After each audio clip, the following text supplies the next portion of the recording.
Channel 5 Tamil நேயர்களுக்கு வணக்கம். இன்றைய நேர்காணலில் நம்மோடு இணைந்திருப்பவர் தமிழக பாஜகவின் சென்னை கிழக்கு மாவட்டத்தின் முன்னாள் தலைவர் திரு சாய் சத்யன் அவர்கள். வாருங்கள், அவரோடு பேசுவோம். சார் வணக்கம். வணக்கம் அரவிந்த், எப்படி இருக்கீங்க? நல்லா இருக்கு சார், நீங்க எப்படி இருக்கீங்க? நல்லா இருக்கேன். அமித்ஷா அவர்கள் மதுரை வந்துட்டு போயிருக்காரு, நீங்கள் கலந்துக்கிட்டீங்க. எப்படி இருந்தது அங்க கலந்துக்கிட்ட தருணம்? நான் இதுக்கு போன வாரம் தான் வந்துட்டு போனேன். இங்க இப்போ வந்து என்ன பார்த்தாலே ஒரு புது உற்சாகமா, என்ன பார்த்தாலே தெரியல. உள்துறை அமைச்சரை பார்த்த உற்சாகமா? உற்சாகம் உண்மையாகவே வந்து தமிழக மக்கள் வந்து பாஜக உடைய நிர்வாகிகள் வந்து பயங்கர உற்சாகம் பெற்றிருக்காங்க.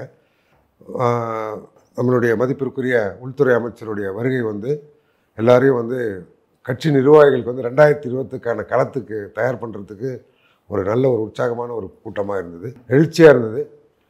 உள்துறை அமைச்சரும் ரொம்ப ஒரு சந்தோஷமாக தான் இங்கேருந்து போயிருக்கிறார். டெஃபினட்டாக வந்து ஒரு நல்ல ஒரு செஷனாக இருந்தது. டெஃபினட்டாக இல்லை, நான் அங்கே பார்க்க முடிந்தது காணொலியில் அமித்ஷா அவர்கள் ஒரு பக்கம், நயனா நாகேந்திரன் ஒரு பக்கம், அண்ணாமலை அவர்களுக்கான வருகை அந்த ஒரு ஆரவாரம் பயங்கரமாக இருந்தது. கண்டிப்பாக நானும் அந்த ஸ்பாட்டில் இருந்தேன். ஃபஸ்ட்டு வந்து முன்னாள் மாநில தலைவர் அண்ணாமலை அவர்கள் உள்ளே வரும்பவே வந்து ஒரு எழுச்சி. அதுலேயும் அதில் குறிப்பாக வந்து இந்த ப்ரொஃபஸர் சீனிவாசன் அவர்களுடைய இது சொல்லணும். அவர் தான் வந்து இந்த ஒரு திடீர் ஒரு எல்லாரையும் வந்து துண்டு எடுத்துக்கங்க, கையில் வச்சுங்க, விசில் அடிங்கன்னு சொன்னார். அது ஒரு திடீர் ஒரு கான்செப்ட். எல்லோரும் துண்டு எடுத்து கையில் வச்சுங்க, விசில் அடிக்க தெரியுமா, எல்லோரும் விசில் அடிங்கன்னு சொல்லிட்டு அந்த துண்டை சுற்றுனது. அது சும்மா ஒரு ஒரு ஒரு இது க்ரியேட் பண்ணார். அது கரெக்டாக நம்மளுடைய முன்னாள் மாநில தலைவர் அண்ணாமலை ரொம்ப எழுச்சியாக இருந்தது. அப்புறம் மதிப்பிற்குரிய உள்துறை அமைச்சர் வரும்போது சிறப்பாக அதை பண்ணாங்க. பயங்கர எழுச்சி. அண்ணாமலை அவர்களை வந்து பார்த்தோன்னே மக்களுக்கு ஒரு நம்மளுடைய நிர்வாகிகளுக்கு, ஏன்னா இது வந்து பொதுக்கூட்டம் இல்லை, இது வந்து நிர்வாகிகள் கூட்டம் தான், மாநில மாவட்ட மண்டல் நிர்வாகிகள் கூட்டம் தான். ஸோ அந்த கூட்டத்தில் அந்த நிர்வாகிகளாக ஒரு பெரிய ஒரு எழுச்சி.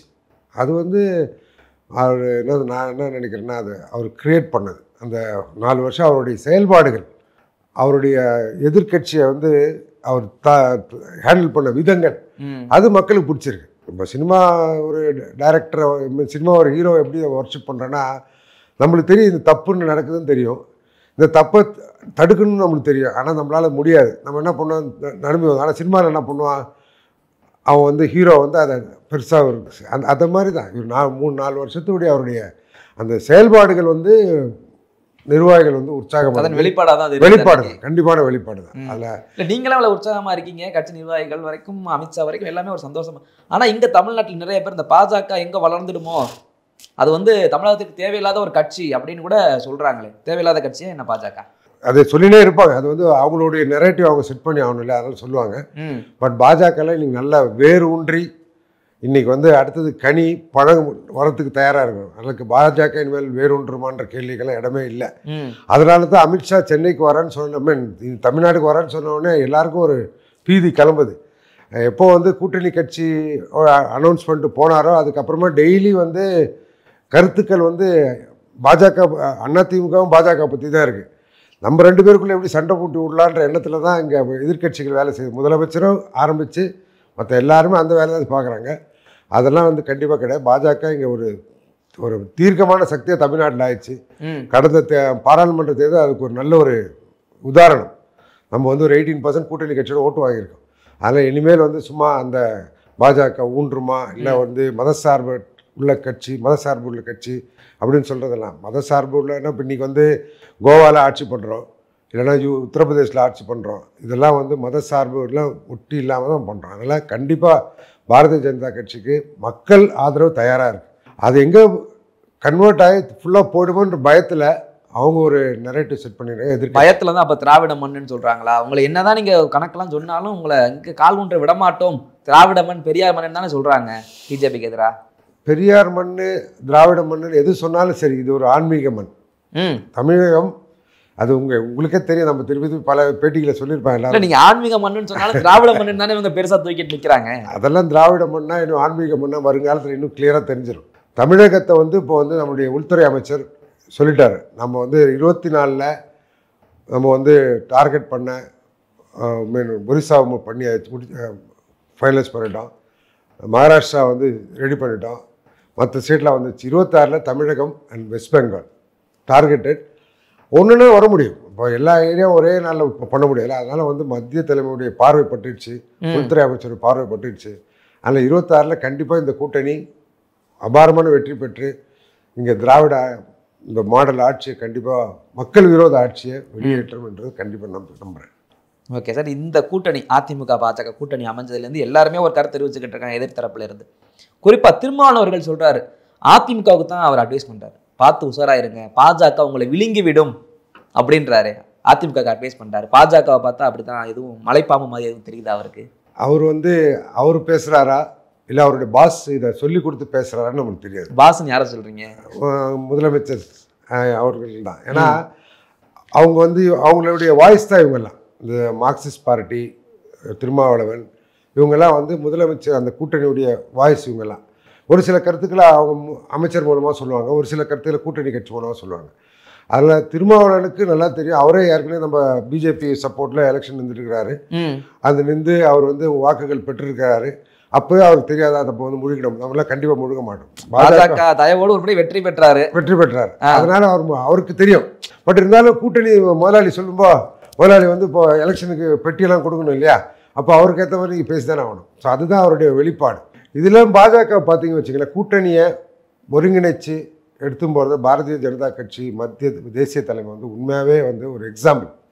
இங்கே தமிழகத்தில் நம்மளுடைய அதிமுக மதிப்பிற்குரிய முன்னாள் முதலமைச்சர் அம்மா இறந்ததுக்கு அப்புறமா இந்த ஆட்சியை இங்கே தமிழகத்தில் நிலையாக இருக்குன்னு சொல்லி ஒரு சப்போர்ட் கொடுத்து ஆட்சி கொண்டு எல்லா தமிழக மக்களுக்கும் தெரியும். அன்றைக்கே நினச்சிருந்தா கூட இதே காங்கிரஸ் வச்சுங்களேன், உடனே என்ன பண்ணால் அந்த ஆட்சியை கலைச்சி வேறு ஏதாவது பண்ண நம்ம எதுவும் பண்ணல. நம்ம 5 வருஷம் அவங்களுக்கு பக்காவாக சப்போர்ட் கொடுத்து மதிப்பிற்குரிய எதிர்க்கட்சி தலைவர் எடப்பாடி பழனிசாமி அவர்களுடைய ஆட்சியை சப்போர்ட் பண்ணி எந்த ஒரு காரணம் இல்லாமல் நிற்க வச்சு இன்றைக்கி நம்ம அந்த ஆட்சியை இங்கே நிற்க வச்சுருக்கோம். இது இல்லாமல் ஒரு சில இடத்துல போன வாட்டி நம்ம ஏக்நாத் ஷிண்டேக்கு நம்ம மகாராஷ்டிராவில் அவருக்கு இடம் கொடுத்தோம்.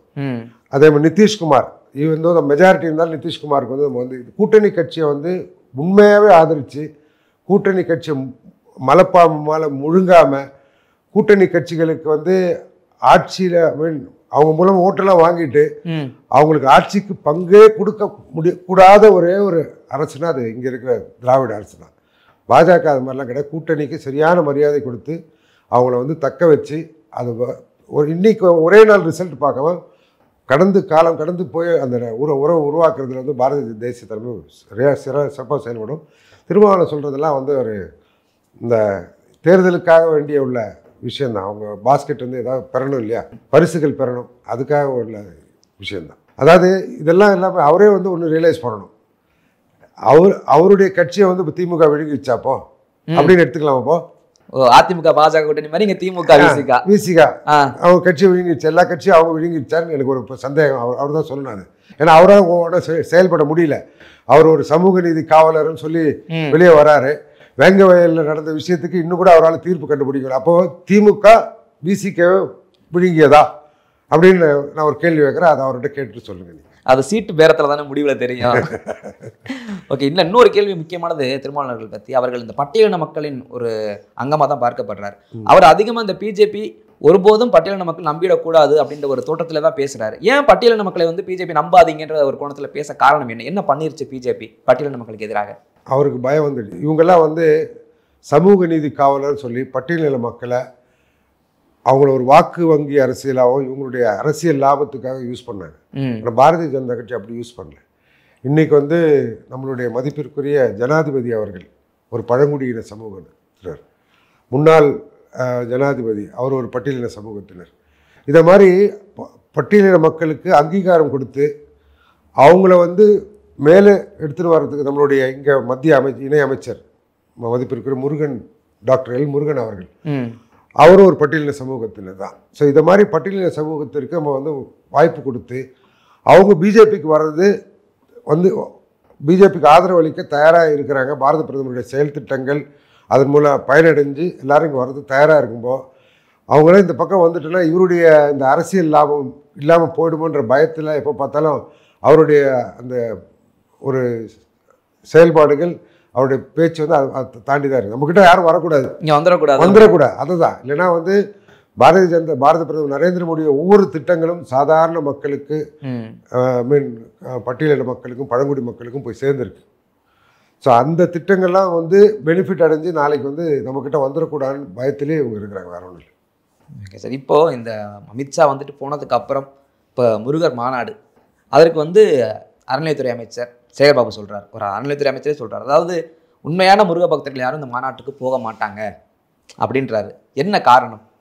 அதுக்கு காரணம் வந்து நாங்கள் வந்து என்ன சொல்ல இந்து ஐ மீன் பகுத்தறிவு உள்ள கட்சி, நாங்கள் வந்து மீன் மதங்கள் எல்லாம் சேர்க்காமல் நாங்கள் வந்து ஆட்சி பண்ணுவோம் அப்படின்லாம் ஒரு இமேஜை டெவலப் பண்ணவங்க இப்போ திடீர்னு வந்து பயம் வந்துடுச்சு. இந்து மக்களுடைய ஓட்டுடைய வாக்கில் வந்து ஓட்டு விழுந்துருமோன்னு சொல்லி திமுகனே கேட்குறான். அவங்களே ரெடியாக இருக்கிறாங்க, இந்த மாநாட்டுக்கு நாங்கள் வரோம், என்ன எங்கிட்ட சொல்லுங்கள், எப்போ போகிறீங்க வரீங்கன்னு சொல்லி எங்கிட்ட கேட்குறாங்க. திமுக காரங்களே இந்த மாநாடுக்கு நாங்கள் வரோம், எப்போ பஸ்ஸு எந்த டைம்னு மகளிர் கேட்குறாங்க நம்மக்கிட்ட.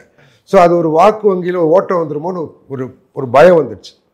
அது இல்லாமல் வந்து இந்துக்களுக்கு இந்தியா முழுவதும் என்ன பிரச்சனைனாலும் ஃபஸ்ட்டு அதுக்கு வந்து சப்போர்ட் பண்ணுற ஒரே ஒரு இயக்கம் பாரதிய ஜனதா கட்சின்னு எல்லாருக்கும் தெரியும்.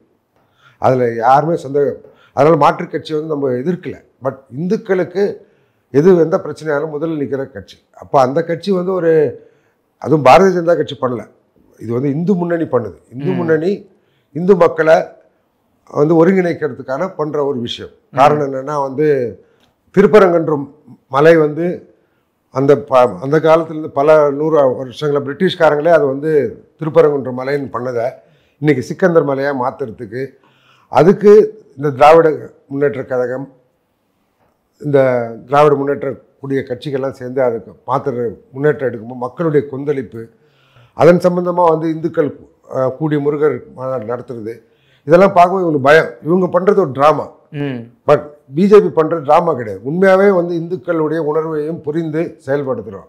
அதனால் அவங்களுக்கு அந்த அதை பண்ணால் இவங்களுக்கு ஏதாவது ஒருங்கிணைஞ்சிரோட பயத்தில் பேச தான் இத்தனை நாட்கள் வந்து. அதுவும் முக்கியமாக சொல்ல இந்து அறநிலையத்துறை அமைச்சர் இந்த வார்த்தையை பேசக்கூடாது. ஏன்னா அவர் வந்து அவருடைய மினிஸ்ட்ரியே வந்து இந்து அறநிலையத்துறை, ஆலயத்தை காக்கணும், ஆலயத்தை மெயின்டைன் பண்ணுறது அவங்க வேலை. அப்போ அவரே இதை மாதிரி கருத்து சொல்லும்போது அவரை ஃபஸ்ட்டு அந்த பதவியிலேருந்து நம்ம நீக்கணும்னு அடுத்த கட்ட போராட்டம் கண்டிப்பாக நடக்கும். கண்டிப்பாக பிஜேபி சார்பாகவும் இந்து முன்னணி சார்பாக அதுக்கு நிகழ்ச்சி பண்ண போகிறாங்க. இந்த என்னுடைய வயதுக்கு நான் பார்த்த வரைக்கும் இந்த திராவிட கட்சிகள், திமுக போன்ற கட்சிகளே இருக்கட்டும், இந்துக்கள் அப்படின்ற ஒரு இது பேசி எடுத்து பண்ணது கிடையாது. இப்போ முருகருக்கு இப்போ முன்னாடியெல்லாம் பண்ணாங்க, முருகர் மாநாடு அதெல்லாம் பண்ணாங்க. இதுக்கு முன்னாடி எல்லாம் பார்த்தீங்கன்னா மாற்று மதத்துக்கு இருக்கக்கூடிய முக்கியத்துவம் இந்த மதத்துக்கு இருக்காது. இப்போ அந்த முக்கியத்துவம் கொடுக்க காரணம் என்ன? பிஜேபி ஒரே தான் இந்துக்கள் சொல்லும் பட்சத்தில் எங்கே நம்ம வாக்குகள்லாம் போயிடும் பயத்தில் தான் இவங்க இந்த முருகர் மாநாடு, இந்த அறநிலையத்துறை மூலமாக சில நல்ல காரியங்கள், இப்போ கோயில் வந்து நாங்கள் கும்பாபிஷேகம் பண்ணியிருக்கோம் அப்படிலாம் கணக்கு சொல்கிற காரணம் இந்த இந்துக்களின் ஓட்டு வேட்டைக்காக தானா? ஆமாம், ஏன்னா வந்து திமுகவுடைய இந்த திராவிட மாடல் செயல்பாடுகள்னால பல இந்து கோயில்களில் சரியான ஒரு பூஜைகள் நடக்க மாட்டேங்குது, இந்துக்களுடைய வந்து ஒரு மரியாதை கிடைக்க மாட்டேங்குது. இந்துக்களை பற்றி விரிவாக பேசும்போது அதை பற்றி ஒரு சரியான ஒரு எதிர்ப்பு வந்து திராவிட மாடல் அரசு காமிக்காதனால இந்துக்களுக்கு ஒரு வெறி வருது. அது வந்து பிஜேபிக்காரன் இந்துக்காரன் இல்லை, தமிழகத்தில் அனைத்து இந்து மக்களுக்கும் ஒரு கோபம் இந்த அரசு மேலே இருக்குது. ஸோ அதனால் ஒருங்கிணைக்கிறாங்க. அதை வந்து ஒருங்கிணைக்கிறதுக்கு எல்லாரும் சேர்ந்து நம்ம வந்து தமிழ் கடவுள் முருகனை வந்து நம்ம கும்பிட்றோம். அந்த முருகனை வந்து இது மாதிரி முன்னாடியே நம்ம கந்த சஷ்டி கவசத்தில் பற்றி இழிவாக பேசின கருப்பர் கூட்டத்துக்கும் நம்ம தான் வந்து பிஜேபி தான் ஆர்ப்பாட்டம் பண்ணி நான் உண்ணாவிரதம் இருந்திருக்கேன் வள்ளுவர் கோட்டத்தில். ஸோ இதெல்லாம் வந்து பிஜேபி தான் பண்ணுது. ஸோ அதே மாதிரி இந்த ஒரு செயல்பாடை வந்து பிஜேபிக்கு தான் அது அருகதை இருக்குது, மற்ற எந்த கட்சிக்கும் இங்கே வந்து அந்த உரிமை இல்லைன்றதை நான் சொல்லுவேன். அதனால் இங்கே வந்து பயம் வந்துடுச்சு. இப்போ அவர்கள் வாக்குகளில் வந்து ஓட்ட விழுந்துருமோன்ற ஒரு பயத்தில் பேசுறது தான் இந்த அறநிலையத்துறை சேகர்பாபுடைய இந்த ஸ்பீச் எல்லாம்.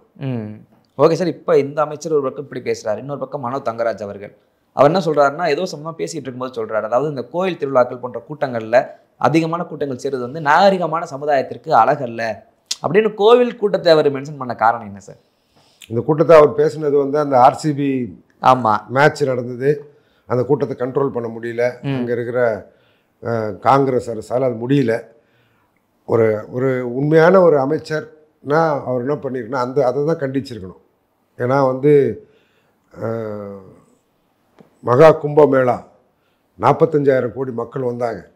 அந்த இடத்துல வந்து யூபி அரசாங்கம், அங்கே முதலமைச்சர் மதிப்பிற்குரிய யோகி அவர்கள் என்ன சிறப்பாக அந்த கூட்டத்தை ஹேண்டில் பண்ணி அதை அனுப்புனாங்க. அது மாதிரி ஒரு திட்டமிடல் ஒரு முதலமைச்சருக்கு கண்டிப்பாக இருக்கணும். அதில் மீன் ஃபெயிலியரான பற்றி பேசுறதை விட்டுட்டு இந்த கூட்டம் சேர்றது வந்து அதுவும் கோயில்களில் கூட்டம் சேர்றதுலாம் முட்டாள்தனம் சொல்கிறது. ஃபஸ்ட்டு அவர் வந்து அவருடைய தலைவர்கிட்ட கேட்கணும். அவங்க வந்து 200 ரூபாய் காசு குவார்ட்ரு பிரியாணி கொடுத்து கூட்டின்னு வராங்க இல்லையா, அந்த கூட்டங்கள்லாம் அவங்க தானான்னு ஃபஸ்ட்டு அவர் கன்ஃபார்ம் பண்ண சொல்லுங்கள். ஏன்னா கூட்டம் வந்து பாரதிய ஜனதா கட்சிக்கு இதெல்லாம் தேவையில்லை. நாங்கள் வந்து வர்றதெல்லாம் உணர்வுபூர்வமாக வராங்க. அங்கே அப்படி இல்லை. முதலமைச்சர் இப்போ ஒரு மதுரையில் ஒரு ரேலியில் ரோட் ஷோ நடத்தினார். தெரியும். வந்தவங்கெல்லாம் வந்து கார்லேயும் பஸ்லேயும் மீன் இது டெம்போ ட்ராவலில் டெம்போ வேன்லேயும் ஏற்றி தான் வராங்க. அதுக்கு வர்றதுக்கு எவ்வளோ காசு கொடுக்குறான்னு தெரியும். அதில் கூட்டத்தை சேர்ப்பவர்களுக்கு இந்த பணமும் மதுவும் கொடுத்து வரவங்க வேணால் அந்த சொல்லலாம். ஆன்மீகம் கோயிலுக்கு வரவங்க அப்படி கிடையாது. கோயிலுக்கு வரவங்க உணர்வுபூர்வம் வராங்க. அந்த நம்மளுடைய கலாச்சாரங்கள், நம்மளுடைய பண்டிகைகள், இப்போ கல்லர் அழகர் விழா மதுரையில் இந்த மாதிரி விழாக்கள்லாம் மக்கள் வர்றது உணர்வுபூர்வம் வராங்க. அதை வந்து அவர் சொல்கிறத கண்டிப்பாக வன்மையாக கண்டிக்கணும். ஏன்னா வந்து அவங்க தான் அந்த கூட்டத்துக்கு வரும்போது காசும் கொடுத்து மற்ற கொடுத்து கூப்பிட்டு வராங்க. பட் இந்த மாதிரி கூட்டத்துக்கு வரவங்கெல்லாம் உணர்வுபூர்வம் வராங்க. இந்த மாதிரி பகுத்தறிவுன்னு சொல்லி பல காலமாக பேசுனது தான் இப்போ திடீர்னு மாறி வந்து அவங்களே ஒரு முருகர் கூட்டத்தை நடத்துகிற அளவுக்கு வந்துடுச்சு. இன்னும் வந்து இந்த மனோஜ் தங்கராஜ் இன்னும் பேக்கில் இருக்கான்னு நினைக்கிறேன். அவர் தயவுசெய்து சேகர் பாபு வந்து கனெக்ட் பண்ணி கேட்டால் தெரியும். ஏன்னா இது வரைக்கும் வந்து சாமியே இல்லைன்னு சொன்னாதவங்க, இல்லைன்னு சொன்னவங்க வந்து இப்போ வந்து முருகர் மாநாடு நடத்துன்னு பெருமை கொடுறாங்க. இவ்வளோ கோயிலை கும்பாபிக்கிறாங்களே, உண்மையான முருக பக்தர்கள், உண்மை இல்லாத முருக பக்தர்கள்னு கோயில் கும்பாபிஷேகம் இவ்வளோ நடத்தணும்னு சொல்லி விளம்பரம் பண்ணுறாங்க. ஸோ அப்படி இருக்கும்போது வந்து இந்த பகுத்தறிவு பற்றி இனிமேல் கேட்க வேண்டியது இந்த மனோஜ் தங்கராஜ் கேட்க வேண்டியது அங்கே ஏற்கனவே நம்மளுடைய மாநில தலைவர் முன்னாள் மாநில தலைவர் சொன்ன மாதிரி ஆழ்வின் கொழுப்பில் கொள்ளை அடித்தது, இந்த மாதிரி ஊழல் பண்ணவங்க அவங்கெல்லாம் வந்து இதை பற்றி பேசுறதுக்கு எந்த ஒரு அருகதையும் இல்லை. கண்டிப்பாக வன்மையாக கண்டிக்கணும். ஏன்னா வந்து மக்களுடைய உணர்வு பூர்வமான இடத்துல வந்து இந்த மாதிரி விஷயங்கள் பேசுறது வந்து ரொம்ப தப்பு. இதை வந்து உடனே இதுதான் அவங்களுக்கு என்ன வேணும்னு வச்சுக்கல, நான் உடனே என்னத்தை கேட்கணும், நீ வந்து மசூதியில் போய் இதை சொல்லுவியா, நீ வந்து சர்ச்சில் போய் சொல்ல, நான் நம்ம சொல்ல வைக்கணும். சொல்ல வச்சுட்டா என்ன ஆகிடும் தெரியுமா, மத ரீதியாக கொண்டு போய் அவன் எடுத்து அந்த பக்கத்துலேருந்து பார்க்க வைப்பான். பாரு அவன் கேட்குறான் பாரு, நீ வந்து சர்ச்சில் பண்ணுவியா இல்லை மாஸ்கில் பண்ணுவியான்னு கேட்பான். இதுதான் தூண்டுறது தான் இவங்க வேலை. Appeasement politics. அவங்கள வந்து அப்படியே தூக்கி பிடிச்சி நம்மளை இறக்குனா நம்மளுக்கு கோவம் வரும், நம்ம வந்து அவங்கள பற்றி பேசுவோம். அதை வந்து அவங்க அட்வான்டேஜாக எடுத்து அவங்களுடைய தேர்தல் வந்து 18% மேலே போகணும் ஆசைப்படுறதுக்கு எல்லாம் வந்து இது ஒரு திட்டமிட்ட ஒரு செயல். அதில் இந்த ஒரு செயலும் ஒன்று. Okay sir. இப்போது இவ்வளவும் இருக்க ஒரு பக்கம் அரசியல் இருக்க, சட்ட ஒழுங்கு திமுக ஆட்சி வந்ததுலேருந்தே சட்ட ஒழுங்கு சரியில்லை அப்படின்னு சொல்லிட்டு இருக்காங்க. நமக்கு எல்லாருமே அதிகமாக நினைவுக்கு வர்றது இந்த பெண்களுக்கு எதிரான பாலியல் வன்கொடுமை, அண்ணா யூனிவர்சிட்டி தான் ஃபஸ்ட்டு ஞாபகத்துக்கு வரும். இப்போது 2 தினங்களுக்கு முன்னாடி பார்த்தீங்கன்னா தாம்பரம் பக்கத்தில் ஒரு 13 வயது சிறுமி, அது வந்து ஆதரவற்ற குழந்தைகளுக்கான இல்லம், அங்கே இருக்கக்கூடிய காவலாளியே அந்த பெண் குழந்தையை வந்து பாலியல் வன்கொடுமை செய்ய முயன்று ஒரு வலது காலுமே அந்த குழந்தைக்கு உடஞ்சு போச்சு. இப்படியான ஒரு தொடர் பெண்களுக்கு எதிரான பாலியல் வன்கொடுமைகள் நடந்துகிட்டு இருக்குல்ல, இதுக்கு ஏன் அரசு வந்து இரும்பு கரம் கொண்டு அடக்கலைன்னு நினைக்கிறீங்க? அதற்கு காரணம் செயல்படாத ஒரு முதலமைச்சர், ஆக்டிவ் முதலமைச்சர், இந்தியாவின் நம்பர் 1 முதலமைச்சர்னு சொல்கிறாங்க. நீங்கள் எப்படி சொல்கிறீங்க? அவர் வந்து காவல்துறையை அவர் கட்டுப்பாட்டில் வச்சிருக்கிறார். அப்படி இருக்கும்போது குற்றங்கள் நடந்ததுக்கு அப்புறமா நாங்கள் வந்து அதுலேயும் குற்றங்கள் எப்படி சொல்ல, அது பெரிய காம்பவுண்ட் வால் இருக்குது, அந்த காம்பவுண்ட் வாலில் 10 அடி காம்பவுண்ட் வால் யாரும் ஏற முடியாது, போலீஸ்காரங்க ஃபஸ்ட் ரிப்போர்ட் கொடுக்குறாங்க. 10 அடி காம்பவுண்ட் வாலில் இன்றைக்கி ஏறது ஒரு பெரிய விஷயமே கிடையாது. அந்த குற்றம் நடந்த இடத்துல, இந்த நீங்கள் சொன்ன தாம்பரத்தில் இடத்துல அந்த 10 அடி காம்பவுண்ட் வால் இருக்குது, அது மேலே யாரும் வாய்ப்பு இல்லை. ஸோ அதனால் இவர் தான் பண்ணியிருப்பார் அப்படின்னு ஒரு வாலை ரெடிமேடாக ஃபிக்ஸ் பண்ணி இப்போ எப்படி இந்த அண்ணா பல்கலைக்கழகமோ அதே மாதிரி ஃபிக்ஸ் பண்ணியிருக்காங்க. இதெல்லாம் கவரப் தான் பண்ணுறாங்க. அங்கே உள்ளே போய் பசங்கிட்ட யாரும் பேட்டி கொடுக்கூடாது, எதுவும் பண்ணக்கூடாதுன்னு சொல்கிறாங்க. அப்போது வந்து காவல்துறை குழந்தைகள் படிக்கும் ஆதரவு இல்லங்கள் இருக்குது. ஃபஸ்ட்டு வந்து டெய்லி ஒரு டியூட்டி இருக்குல்ல, காவல்துறைக்கும் டியூட்டி இருக்கும். எந்தெந்த இடத்துக்கு செக் பண்ணணும், இந்த பீட்டுக்குள்ளே இங்கே வந்து ஆதரவற்ற பள்ளிகள் இருக்குது, அப்போ அங்கே வந்து டெய்லி போய் பார்க்கணும். இல்லை இந்த இடத்துல ஏடிஎம் இருக்குது, அங்கே போய் பார்க்கணும். இந்த இடத்துல வந்து வயசானவங்களாம் இருக்காங்க, அதிகமாக வார இடம், அந்த இடத்துல போய் பார்க்கணும். இந்த மாதிரி ஒரு பீட்டுக்கு ஒரு போலீஸ்காரன் போட்டு இந்த மாதிரி டீட்டெயிலாம் வச்சுருப்பாங்க இல்லையா. இதெல்லாம் எங்கே போச்சுன்னு கேட்குறேன். நான் வந்து நாங்கள் சிறப்பாக செயல்படுறோம், நாங்கள் தான் திராவிட மாடல் உலகத்துக்கே இந்தியாவுக்கே நாங்கள் தான் காமிக்கணும்னு சொல்கிறவங்க ஒவ்வொரு இடத்துலையும் குற்றங்கள் தொடர்ந்து நடந்து கொண்டே இருக்கிறது. இந்த 13 வயசு குழந்தைங்க அந்த பக்கம் வந்து இந்த கொங்கு பகுதிகள், சேலம் பக்கத்தில் இப்போ கரூருக்கு போயாச்சு. தோட்டத்தில் வர வயசான ஒரு அம்மா வந்து கொல்றாங்க. இது வந்து கண்டினியூஸாக நடக்குது. போன வாட்டி வந்து நம்மளுடைய மதிப்பிற்குரிய முன்னாள் மாநில தலைவர் வந்து ஒரு நாள் உண்ணாவிரதம் இருந்து நீ இந்த சிவகிரியில் போய் உண்ணாவிரதம் 20 நாளில் கண்டுபிடிக்கலாம் அடுத்த நாள் வருவேன்னு சொன்னோன்னே யாரையும் பிடிச்சி போட்டாங்க. இனிமேல் அந்த கூட்டத்தை பிடிச்சாதுன்னு சொல்லியாச்சு. ஆனால் அந்த கூட்டம் கரூரில் போயிருக்கு. அதனால் இந்த வந்து ஒரு ஆட்சி பண்ணுறவங்க போலீஸ் ப்ளஸ் அங்கே இருக்கிற சமூகத்தில் இருக்கிற எல்லாரும் கோஆர்டினேட் பண்ணி குற்றங்கள் நடக்காமல் இருக்கிறதுக்கான ஒரு முன்னேற்பாடுகளை எதுவுமே செய்யாதனால தான் இந்த குற்றங்கள் நடக்குது. இதில் வந்து குற்றம் செய்கிறவங்களுக்கு ஒரு ஃப்ரீ ஆகிடுது. ஏன்னா அதை கவரப் பண்ணுறதுக்கு ரெடி ஆகிடுறாங்களே. 10 அடி சோறு இருக்குது, எகிரி குதிக்க முடியாத, இல்லை யாரையோ ஒருத்தர் பிடிச்சி போட்டு கணக்கு காமிக்கிறது தயாராகுது. உண்மையான குற்றவாளிகள் பிடிக்கிறதுக்கும் இவங்க தயாராக இல்லை. இதுதான் இந்த பிரச்சனை. இதை வந்து பல விஷயங்களை நம்மளுடைய முன்னாள் தலைவர்கள் எல்லோரும் பேசிட்டாங்க. பட் இது வரைக்கும் ஒன்றும் நான் 4 வருஷம் முடிஞ்சு இப்போ 5வது வருஷம் வரப்போகுது ஆட்சி. என்ன பண்ண போகிறாங்கன்னு தெரியல. கண்டிப்பாக வந்து இது வந்து முற்றிலும் அரசுடைய ஒரு மோசமான செயல்பாடில் காட்டுதுன்னு தான் நம்ம சொல்லலாம். எங்களுடைய பல்வேறு கேள்விகளுக்கு உங்கள் நேரத்தை ஒதுக்கி பதில் நம்பிக்கிறோம். நன்றி. தொடர்ந்து பேசுவோம். நன்றி, வணக்கம். தேங்க்யூ.